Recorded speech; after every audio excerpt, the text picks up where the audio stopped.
Morning everyone, welcome to my YouTube channel.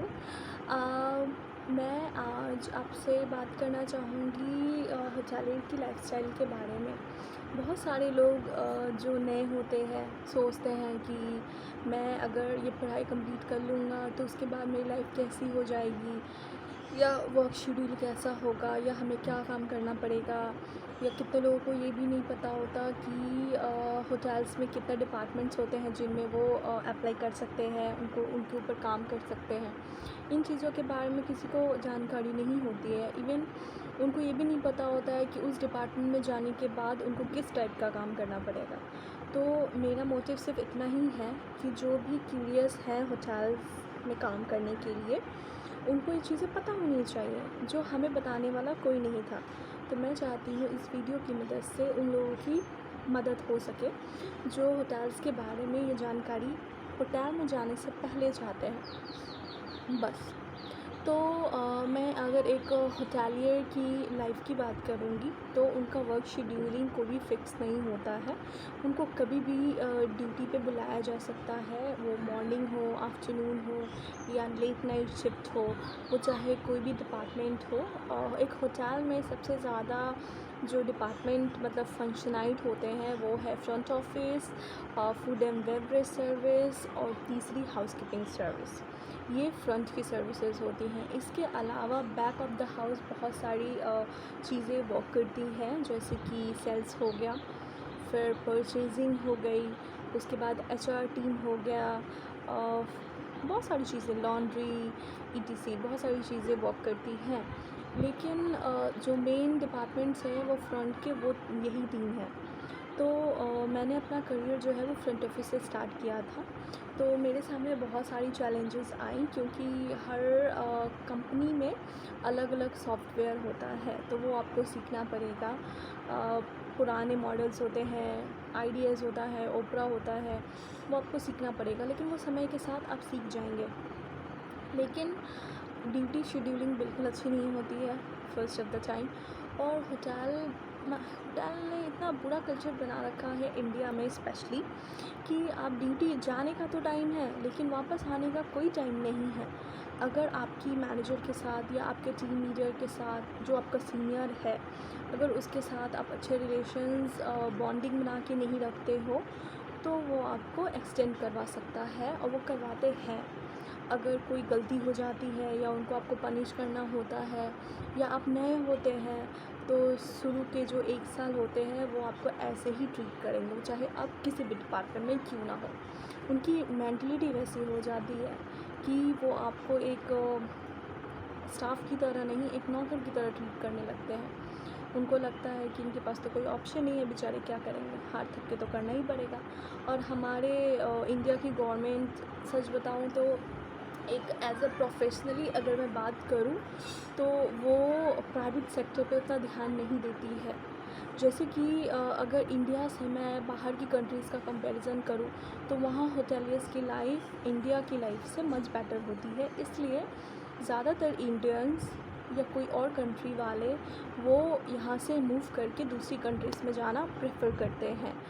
तो लोगों के दिमाग में ये आता होगा कि इतने अच्छे जो मतलब लोग हैं, इतना टैलेंटेड जो पीपल हैं, इंडिया की यूथ है, वो सब बाहर क्यों जा रही है। इसका यही रीज़न है कि हमारी गवर्नमेंट हमारे यूथ को वो प्लेटफॉर्म, वो एक पॉजिटिव एटीट्यूड नहीं प्रोवाइड कर पाती जो बाहर की गवर्नमेंट अपने लोगों को करती है।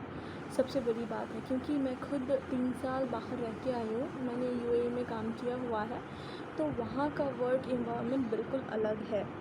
इंडिया में जैसे अगर मैं कंपेयर करूं, तो इंडिया में जैसे कि कोई भी स्टाफ हमेशा 10 घंटे से कम की शिफ्ट नहीं करता, जबकि एक शिफ्ट की टाइमिंग 9 आवर्स होती है। आपको लग रहा होगा कि मैं इसको क्यों कंपेयर कर रही हूँ। कंपेयर करने के पीछे भी इसका रीज़न है, क्योंकि ये तो 10 घंटे तो सिर्फ कहने के लिए होते हैं, लेकिन जब आपकी ज़रूरत होती है, मतलब जब उनको लगेगा कि उनके पास दूसरा स्टाफ नहीं है, या उनके पास स्टाफ की कमी है, या कभी भी कुछ ऐसी प्रॉब्लम दिखेगी, तो वो आपको डबल शिफ्ट भी करवा सकते हैं। मतलब जहाँ आपको 9 घंटे की ड्यूटी करनी होगी, वहाँ पे वो आपसे 18-20 घंटे की ड्यूटी करवा सकते हैं।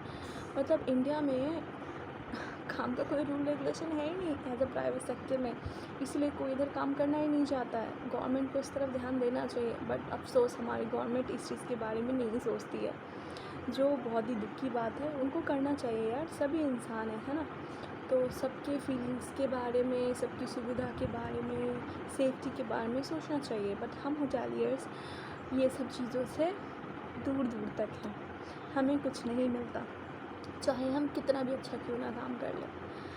और दूसरी चीज़ ये कि अगर मैं यूएई से कंपेयर करूँ, दुबई से कंपेयर करूँ, इंडिया की जो एक वर्क कल्चर है, दुबई में जो है एज अ वर्क इंडिया के कंपैरिजन में 3 टाइम्स ज़्यादा पैसे मिलते हैं। अगर कोई अपना करियर भी वहाँ से स्टार्ट करे तो उसकी सैलरी एटलीस्ट 30,000 से कम नहीं होगी, ये बेसिक सैलरी है। इसके अलावा जो बाकी की चीज़ें होती हैं, जैसे कि सर्विस चार्ज हो गया, टिप्स हो गए, ये सब चीज़ें अलग हैं, या बहुत सारी इंसेंटिव्स भी होती हैं, ये सब चीज़ें अलग हैं। तो ये सब मिला के 45-50 तक वो चला ही जाता है end of the day. But India में अगर आप as a being a hotelier काम करें तो आपको ज़्यादा से ज़्यादा, अगर आप बहुत ज़्यादा मेट्रो सिटीज़ में चले जाएँ तो वहाँ पे आपको ज़्यादा से ज़्यादा ये लोग 10-11 इतनी सैलरी देंगे। और अगर आप किसी बैकवर्ड जगह में चले जाते हैं तो आपको सिर्फ 8,000 9,000, इससे ज़्यादा नहीं देंगे वो। और उतनी सी सैलरी में वो आपसे काम करवाएंगे more than 12 hours every day, जो सही नहीं है। और ये सब चीज़ें जब इंसान पढ़ाई शुरू करता है तो उसको ये सब चीज़ें पता नहीं होती है। मैं चाहती हूँ कि जो भी होटल इंडस्ट्री ज्वाइन करे उनको ये चीज़ें पता हो, बहुत ज़रूरी है, बहुत ज़रूरी है ये चीज़ें जो उनको पता होनी चाहिए। और यूएई में एक चीज़ और अच्छी जो मैंने देखी है, वहाँ पे अननेसेसरी काम नहीं लिया जाता है, जितना ज़रूरत है आपसे उतना ही काम करवाया जाएगा। अगर आपकी ड्यूटी 9 आवर्स की है, अगर आपकी रिक्वायरमेंट नहीं है, चीज़ें बिज़ी नहीं हैं तो आपको छोड़ देंगे। लेकिन हाँ, मैं सच बताऊँ तो आजकल यूएई में इंडियन ज़्यादा हो गए हैं, और मैनेजर्स भी जो हमारे हैं वो ज़्यादातर इंडियंस ही हैं। तो उनकी मेंटालिटी वही होती है कि टाइम पे आना है, लेकिन टाइम से आप जा नहीं सकते। होटेलियर्स का एक कोर रूल्स होता है ना, आने का टाइम है मगर जाने का नहीं, वही वाला चीज़ वो फॉलो करते हैं वहाँ पे भी।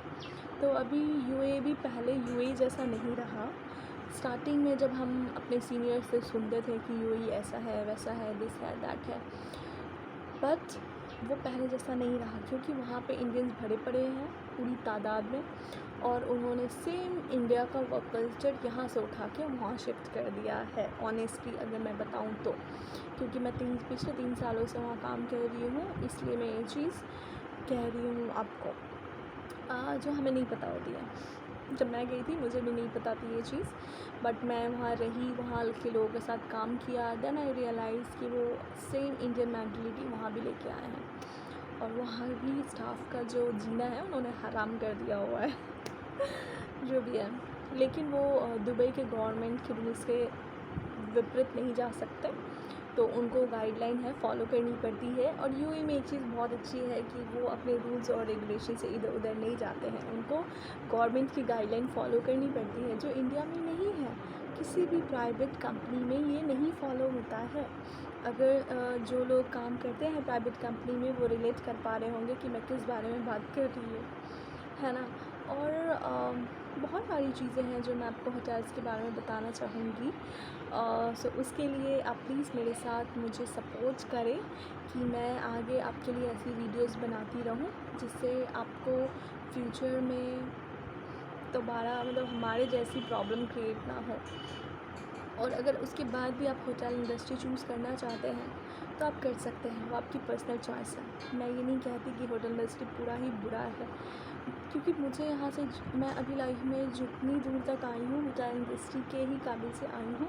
बट ये सब चीज़ें मुझे जो स्टक करती हैं लाइफ में, तो अगर मुझे ये सब चीज़ें पता होती तो शायद मैं आज कुछ और होती, एक होटलियर नहीं होती।